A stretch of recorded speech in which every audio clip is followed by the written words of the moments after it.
অনেক ভাই ও বোনেরা আছেন যারা অনেকে প্রশ্ন করেন যে পালিয়ে গিয়ে বিয়ে করলে কি দেনমোহর পরিশোধ করতে হবে স্ত্রীকে?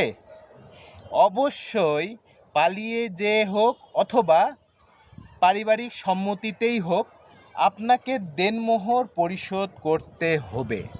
কারণ মুসলিম পারিবারিক আইন অনুযায়ী দেনমোহর একটি খুবই গুরুত্বপূর্ণ অংশ, যেটা স্ত্রীর প্রাপ্য অধিকার। এই অধিকার থেকে স্ত্রীকে কখনোই বঞ্চিত করা যাবে না। এজন্য স্ত্রীকে অবশ্যই দেনমোহর পরিশোধ করতেই হবে।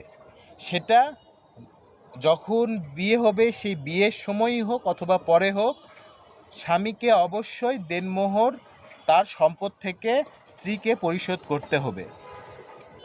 আপনি যদি দেনমোহর স্ত্রীকে পরিশোধ না করেন, সেক্ষেত্রে কিন্তু আইনের প্রক্রিয়া অনুযায়ী স্ত্রী ইচ্ছা করলে আদালতে মামলা দায়ের করতে পারে দেনমোহর সম্পর্কে। এবং আপনার উচিত স্ত্রীকে এই দেনমোহর তার প্রাপ্য অধিকার দেওয়াটা। তো আইনের এরকম ছোট ছোট গুরুত্বপূর্ণ তথ্য পেতে অবশ্যই আমার এই চ্যানেলটি সাবস্ক্রাইব করে রাখবেন। আবার দেখা হবে অন্য কোনো ভিডিওতে। ধন্যবাদ, ভালো থাকবেন এতক্ষণ সবাই।